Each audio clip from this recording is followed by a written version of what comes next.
So once you guys secured those palaces, how much longer were you on the ground? I mean, were you on the ground for, let's see, 6 months? Were you there a year? What was it? No, we got there, what did I say, in February? Right. We got there in February. I think we came home in March. Oh, wow. March or April? I think it was March. So not the typical guard or deployment where you guys no, were because you got to remember what happened with us. So, okay, we sat at BIOP for a couple days, Baghdad International, for those that don't know. And then we went into the Green Zone, what they called the Green Zone, where right. Paul Bremer and all them were at the presidential palace and all that. That's when they had took that palace. Well, they really didn't. I don't think they had to take it. I think they just kind of evacuated it. Right. But we went there. That's where we started setting up our major operations from in the Green Zone. They sent us up there and essentially told us for the time being, initially I think it was a couple of weeks, we were going to be there and hold security on the presidential palace. Okay. So again, here's your bunch of National Guard guys, not fully equipped at all, and now you got the highest value targets coming through the country at this palace with us pulling guard on it. So wow. Not that we weren't capable of it, but it's just when you kind of know how things work, and then you were seeing how they were unfolding, you're kind of like, why is this? What's going on? Because again, you got a lot of high value targets there, and if they wanted to, I mean, that would have been a place to get. But of course, at the time, it wasn't called the Green Zone until later on. But from that point on, there at the Green Zone, we kept getting told that it's going to be a couple weeks. You guys are going home. Then it'll be okay. Well, it's next month. They come to us after that couple weeks. And then they come after that month. Excuse me. All right, it'll be a couple months. Working this out, blah, blah, blah. Anyways, eventually somewhere down the line, I don't even remember what the time frame was, somewhere down the line, that's when Rumsfeld come out and he says, everybody get deployed over there. We'll spend 365 days boots on ground. So that's when all of us were like, oh shit, okay, we're going to be here for a while. I think for us it was around the 5-6 month mark, 4 month mark, somewhere in there. So we knew, okay, well, we're here till at least February. Gotcha. So that's kind of how we found out. So okay. So you're out there. What was the lowest low of your deployment out there? Was it the initial call and you guys are going in and the pucker factor's up through the roof?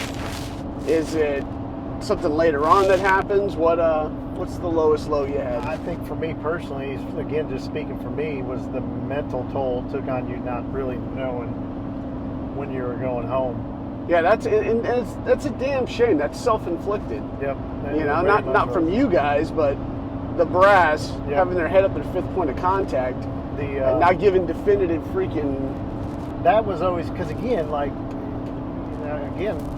remember how I said it all started for us. We were like, what are we even doing here? Why? Because it wasn't until after our major combat operations, a month or two after that when those other two units from our Florida Guard unit actually met up with us, and then they had them put out in other spots. Yeah.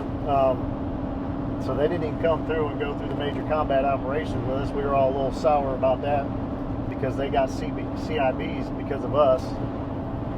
They were rewarded all that stuff because of our initial combat operations. Right. So that's how they got it, because they're part of our unit. So anyways, I think for me personally, the combat stuff, awkwardly enough, I was at peace with that stuff.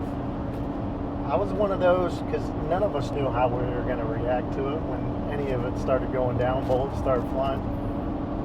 I was very at peace with it. I don't know. I don't know what it was. I don't know what it is to this day. I was at peace with it. I was comfortable. For me, when we had the situations when shit hit the fan, I was one of those. It kind of slowed down for me. Right. and you just kind of let training kick in. I tried not to freak out about anything. I think for me too, I just kind of always understood you can control what you can control, and what you can't, you can't. Right. So I just didn't put a lot of thought process on it, and I think all that stuff's meant for when you come home anyways. Yeah. A lot of times I think the good warriors, they just deal with it. They what's the word? You compartmentalize it. Yeah. You just put it in a box, and right. like I said, then you come home, or you have those moments even there when you slow down, and that's when you probably think of some of the stuff you're having to do and why you're doing it, what for. Right. What wins, whys, and what fors.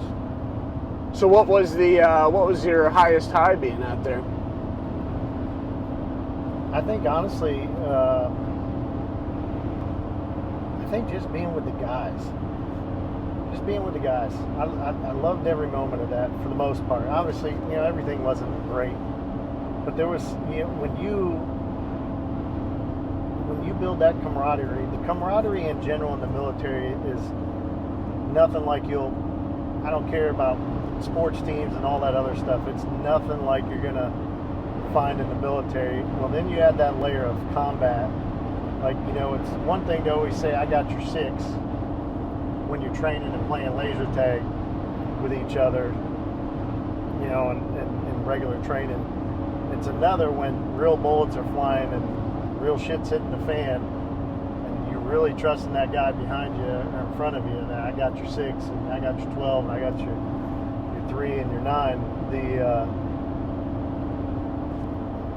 Just what you, I don't even know how to put it in words, just what that becomes as a unit. Like, well, there's some of those guys, galvanized. Yeah.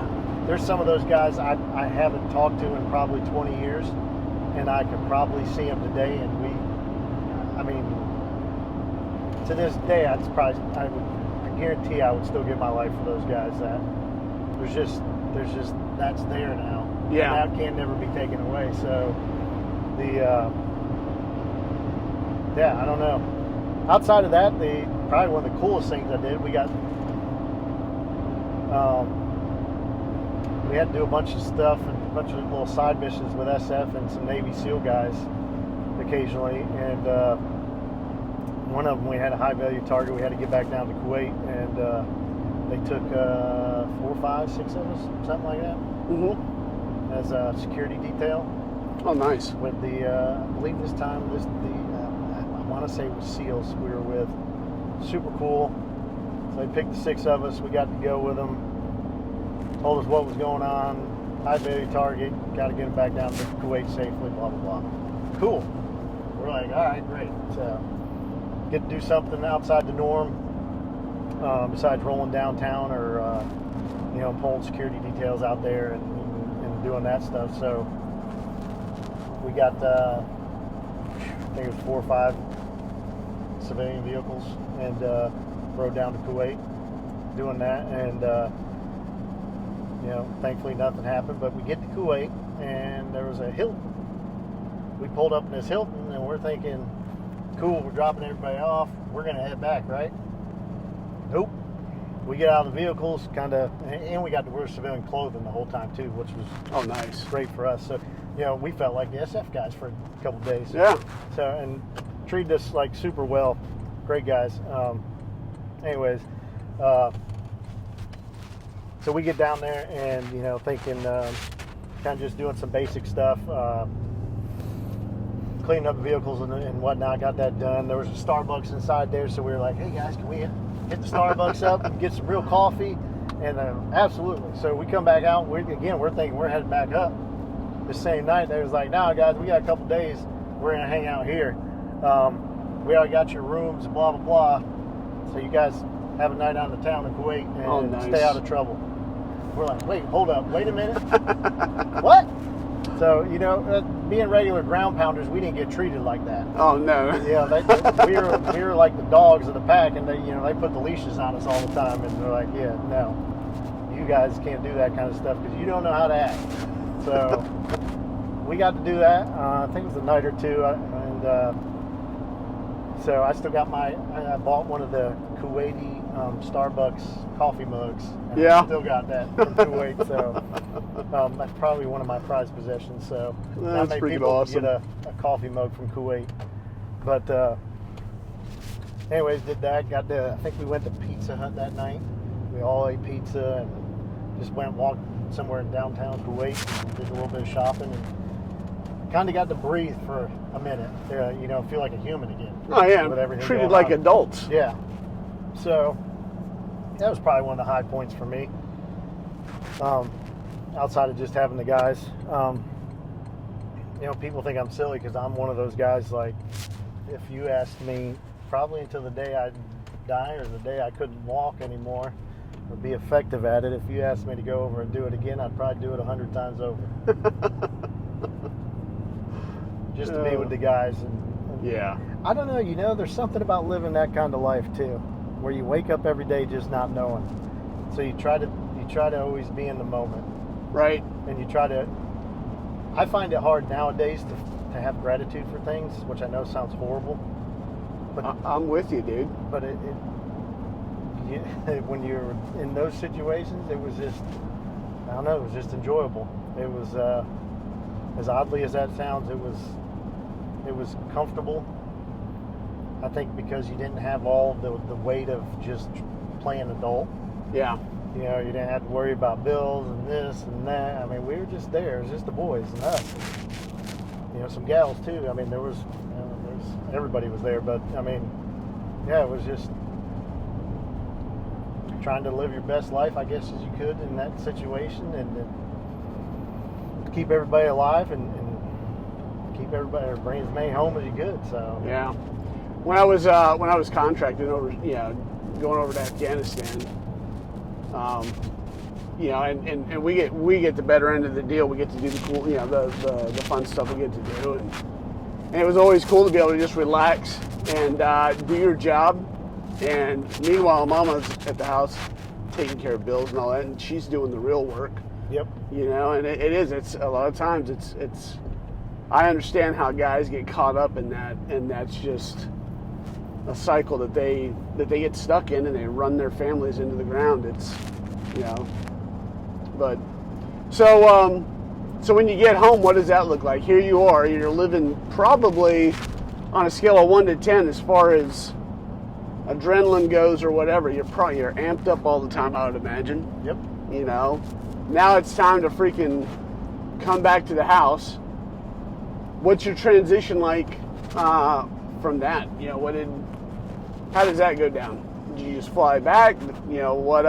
Yeah, we flew back and came back home. We had to, let's see, I think it was a week, 2 weeks, maybe 3 weeks, something like that. We had to sit at steward again, kind of, do all your active duty turn in. Again, kind of like the whole terminal leave aspect, you're getting ready to do all that. And how much leave did they give you guys? I ain't gonna lie to you, bro, I don't even remember. Okay. I think it was, because once we got activated to official active duty, it was just, the same thing, because what is it, a day and a half or something, or half a day every month? I don't remember what it was. Yeah, it's 2.5 days. There's a 2.5 days. Okay. On the... So whatever you had saved up, if you weren't one of those, you got the little week-long R&R, because halfway through our deployment, that's when some of the guys got to do the week-long R&R, Yeah. where they sent you, whatever. I don't even remember if any of our guys got that or not. I think a couple of them did or something.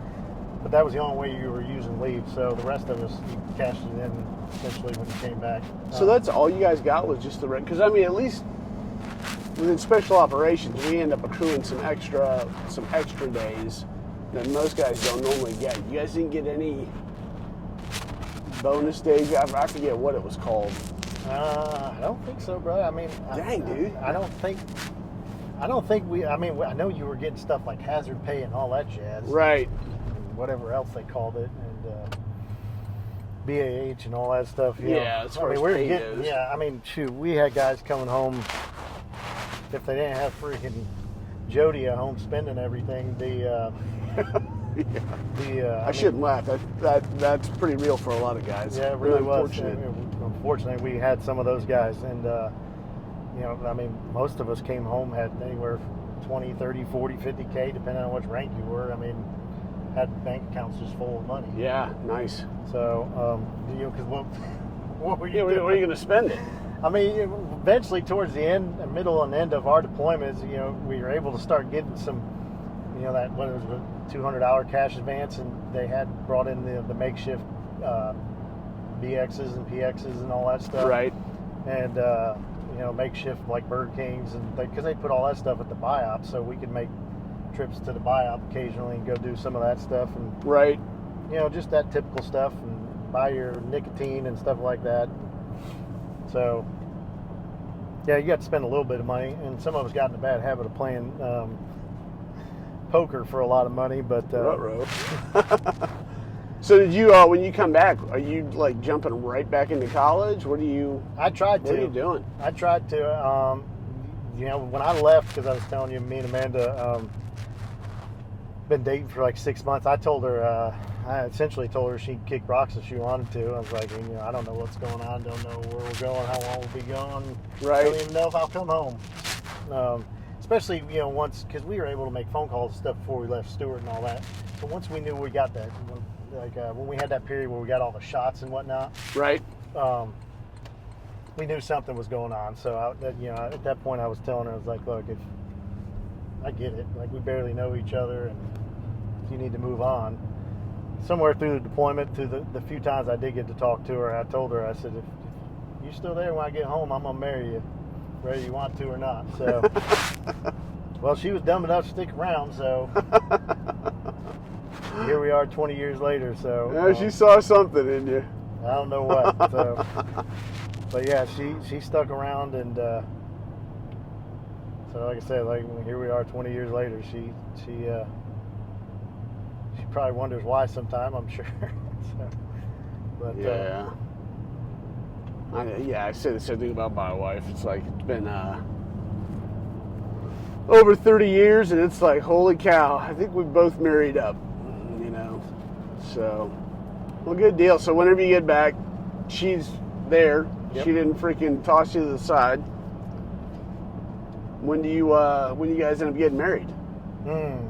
Or is that? Let's see. I came home in 04. I think I proposed to her on April Fool's Day in 04. She didn't believe me because it was April Fool's.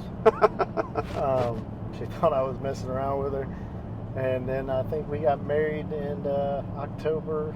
God, I'm going to get in trouble for this. I think it's October 2nd, 2004. I think it was 10/2/4, something like that. Or maybe it was October 4th, 10/4/4. I don't know. I always get in trouble with it. I think it's the 2nd. That's horrible. I know I should remember. No, you know what? I had to... I'm that stereotypical guy. I don't remember. Yeah, so I was... I used to always think we were married on February 7th. I don't know why. And for years, I was always off by a day. And so I think on our 25th wedding anniversary, I was in Afghanistan. Again, on a freaking TDY or deployed on every significant benchmark. And so I had gotten her, because we're big into coffee and coffee mugs. I've got my Q8 coffee mug too. And on the mug I put 10/7 and then a line through it, and then 10/6 of 1993. But so hey, I'm right there with you, man. Always screwing up. Yeah, no, I don't know why it's so hard. Because there was one year I forgot, because I think it's the 2nd, and I think I did something on the 4th, and I basically got the, why the hell are you giving me this now? It's our anniversary. 2 days. That was 2 days ago. At least mine was like a day off. Yeah. Holy cow. Yeah, I'm horrible. So, did all that. We got married in October there, and Mark married us, old single. Oh, yeah. So that was quite an experience, because my wife did something special for me that day. She, because I got my brother was my best man, and then the rest of the groomsmen were guys I was in combat with. And I had 7 or 8 of them, I think 5 or 6, something like that. Anyways, had a good slew of them, but she had one of my buddies put a slideshow together of a bunch of our pictures. She got a bunch of pictures. I didn't know all this, and so we got did the whole marriage thing, and then went back into the hangar there, and we're doing the reception.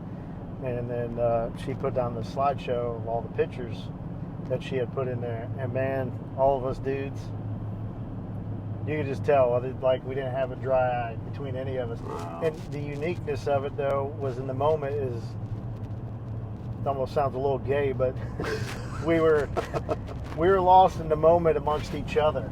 Yeah. Because of, again, what we had just been through, and it was still that raw, that in that moment for us, it was just us.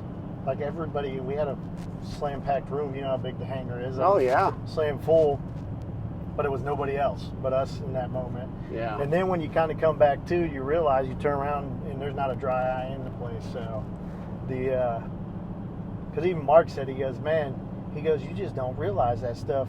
And then to see y'all's camaraderie again, because you just zone out in the moment as you kind of relive all that. Right. And so I think for everybody getting to see that amongst the handful of us was a unique experience. Yeah, it's priceless. It was something special. So and as horrible as it sounds, and I don't mean it in a bad way, that was probably the highlight of my wedding.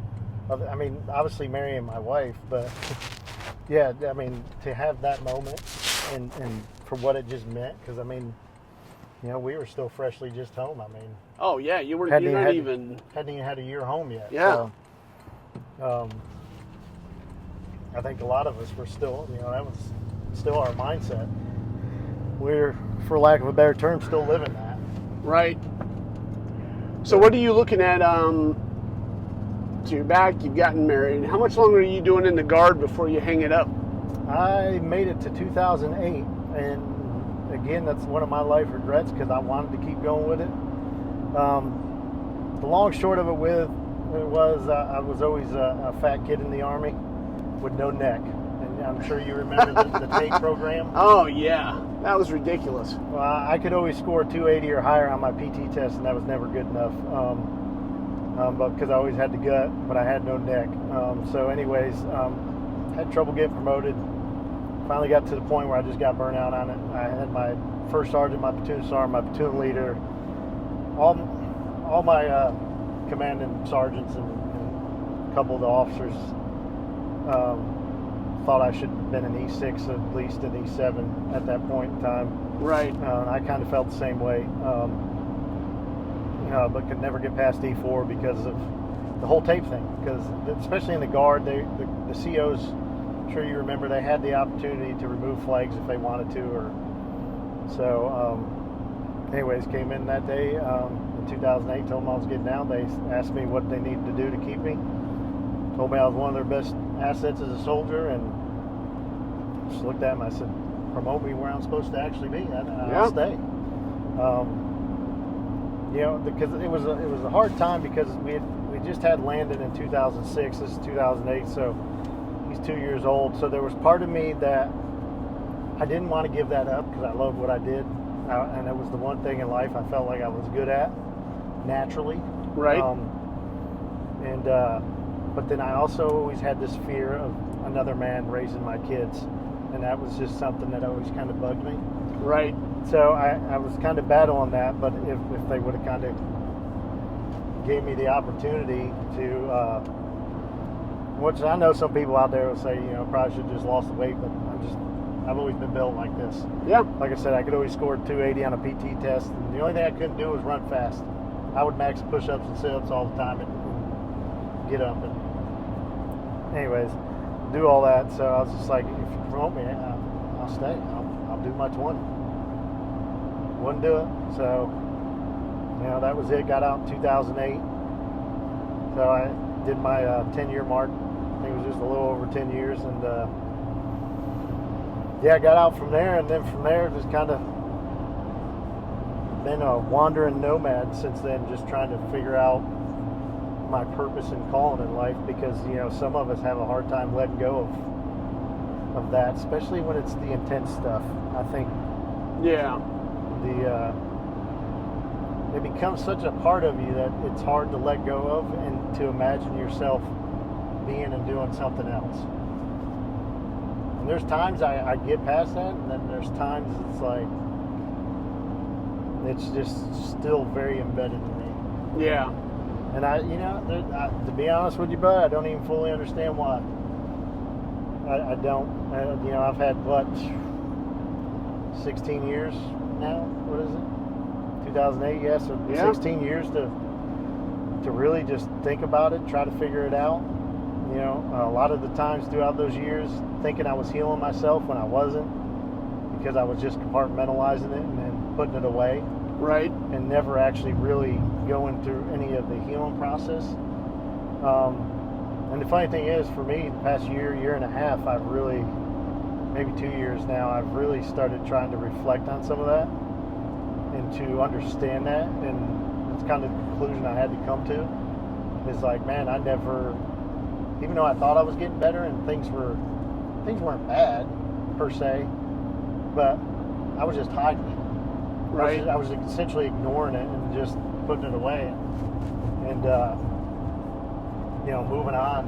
But then it would always rear its head at times, and I'd go into those dark places for a period of time. I'd fight it back and be like, this isn't going to get the best of me. Fight it back, put it back, be good for a while, and like I said, probably the last year and a half, 2 years, that I've kind of like, okay, you know what? I am really kind of just burnt out and tired of just this back and forth.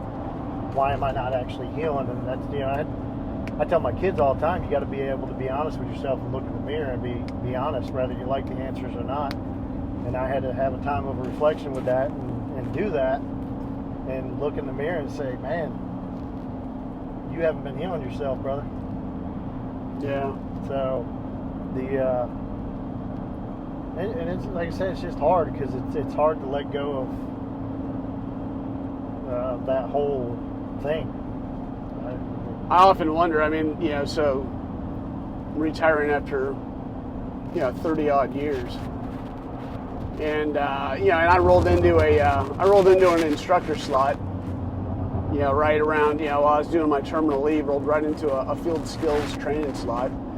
So I'm still with the guys that I went through, through the qualification course with, or NQC. Guys I went through language with, went through, all that stuff. So I'm teaching shooting, driving, T-CCC, the medical stuff and all that. And then, and then after that, rolling into a job as a security manager, right back at the same unit. I'm working with the same guys, and so I haven't even made a clean break from, from my community. Mm-hmm. Right next door to the unit that I retired out of, and I can't say that I've made a clean break myself. I don't know what that looks like, and I don't know if I'll struggle with that. I don't know if it'll be. And honestly, I don't. I am at the point with it though. I don't know if we're ever really supposed to make that clean break per se, right? As much as we're just allowing ourselves to let go of it. Yeah. It will always be part of us, but I think it's okay to let go of it. And I think that's part of the battle for a lot of us. We don't want to let go of it. Right. I know I'm guilty of it. I've allowed that to define me. Yeah. And nothing else I do I want it to, even doing a business and being a business owner now, like, I don't feel like that defines me. Like, there's aspects of it, not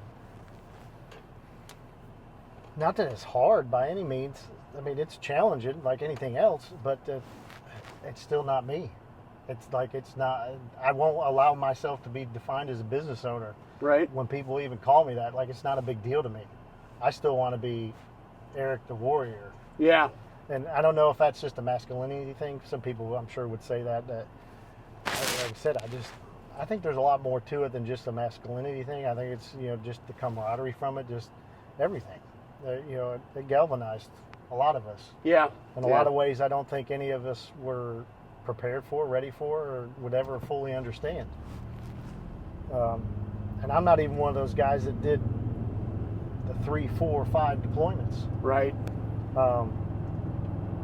I think, though, what you do as a businessman, and as benign as it looks like, I met a buddy of mine that I used to fly Reapers with. Walked in there, and he ended up going from becoming a sensor operator to a pilot. He flies non-standard aircraft now. And I saw him, he had his kids in your shop, And we talked for probably about 5 or 10 minutes. And you know what? You're giving that guy a reprieve for him and his family. You know, a great place to sit down and to chill and enjoy some ice cream. And that's tangible. It seems innocuous, but you know what? That's tangible, and those kids will remember. Yeah, I don't know how often he frequents your shop, but it's tangible in that those kids are going to look back one day and remember the times they spent in your ice cream shop with their dad. You know? Yep. I don't know if he does that regularly, if he's, you know, hey, ice cream Fridays or what. But that's an impact that you're making on your community, you know?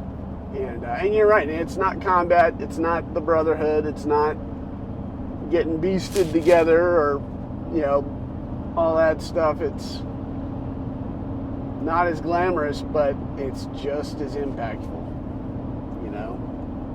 And I fully believe that. I really do. It's just trying to allow myself to accept that. Oh, because yeah. those are thoughts. I'm a horrible guy as far as I try to soak in as many point of views as I can. I mean, there's some things I'm very close-minded on, but I feel like overall I'm a very open-minded person, so I try to really pull in a lot of different point of views with things. But then, like I said, there's times I just don't. And then sometimes even if I look at those point of views and even realize in my head that common sense side of me telling me it's probably that, sometimes I just still can't accept that. It's because it's too easy, dude. Yeah, it's too freaking easy. Yeah. It's the acceptance of it. Like everything's telling me it's probably this and this way, but then I don't even know if it's the mindset part. It's like, yeah, no, I'm not going to accept that. Yeah. So it's I don't know. I don't know if it's just the rebel in me or what. The natural always. I don't know. I always just seem to want to make things hard and difficult. So I always seem to try to choose the hard road instead. Right. No, I think you know, it's. What advice do you have? Because I know you've had some dark times. Mm-hmm. What do you recommend for guys that are trying to maybe not so much reinvent themselves or redefine themselves, or guys that are in a state of transition, you know, because we can't be warriors forever.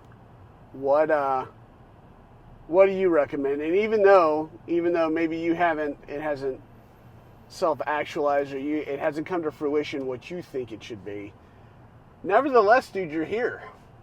Yes. You know, and a lot of guys, bigger men than us, have checked out.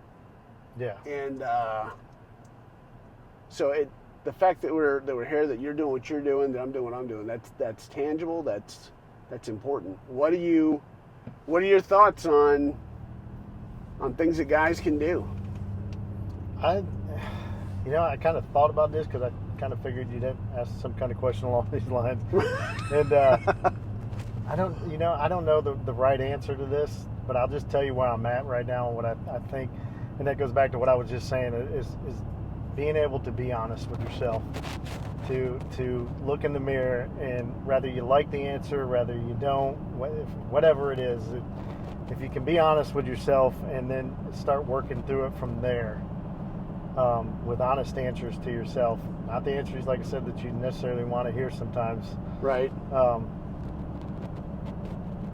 I think honesty with yourself is the first thing, to self-acceptance of who you are. Because like I said, a lot of us don't see ourselves outside of being that young warrior, but I'm 45 now. I'm not that young warrior anymore. And common sense tells me that. I know that. Right. Plus all the gray hairs and the beard kind of tell me that. So, yeah, I mean, it becomes difficult, like I said, to accept that. But, and then just the whole, try to be better every day. Yeah. A good buddy of mine from the car business, I love him like a brother. He has this, just be 1% better than you were yesterday. There's a Japanese term for that. Do you know what it is? I do not. Oh, gosh. do not. Look it up. Google it. It's a Japanese philosophy. Philosophical. Oh, I was telling them to look it up. Oh. Yeah. Oh. Yeah, those cats out there. I'm fixing to look it up. But it's improvement by degrees. It's improvement by little tiny changes, and I forget what it is. Yeah, I mean incremental baby steps, whatever you want to call it. It's man, there's all kinds of motivational speakers out there, and I love listening to them, and I love reading a lot of their books. Mm-hmm.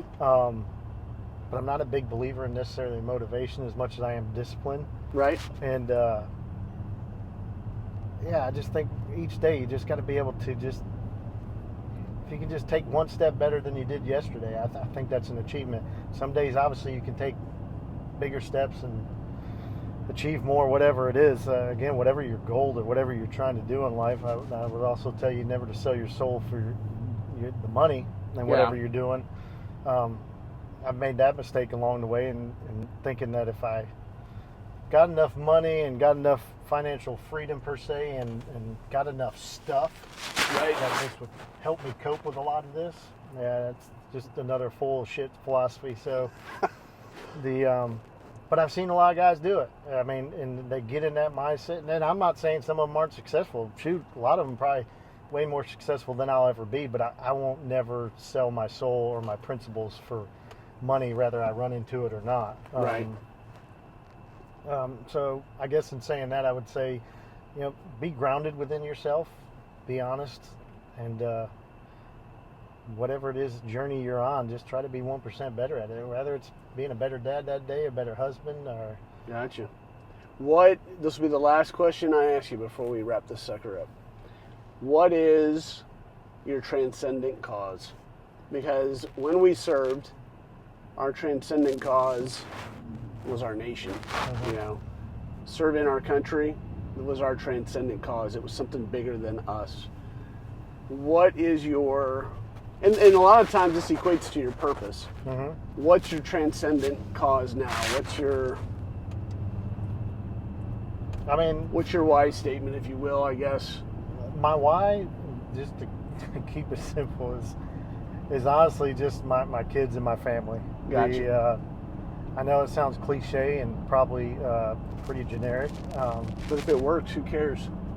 But it's because I don't know them. I'm still at 45 trying to figure out what I think my purpose is. Gotcha. Again, like I said, I haven't fully accepted letting go of who Eric was and what I thought I was good at. So, I'm still on that journey. Probably will be for the rest of the days, but at first when I said that to myself that I haven't fully found it, that was a hard thing. That was one of those things that was hard for me to accept, that just kind of wandering around, right? Because that's what it feels like a lot of times, that you just feel like a nomad. I have a bad habit of every time I start something, I do it for about 12 to 18 months and I'm bored. Focus for me is probably one of the hardest things I deal with, is just staying focused on things, and drives my wife nuts, which rightfully so. But if I had to have a why right now, it's provide the best life I can give my kids and my wife, and I'm not even necessarily talking financially. But again, that's something I've got to work on and continue to try to work on, because over these 16, 20 years that I've been out and been back from combat, I've been a pretty shitty husband and father at times, regretfully so. But like anything else, you can't rewind, can't go back. So, trying to make up for some of that. I think I owe it to them.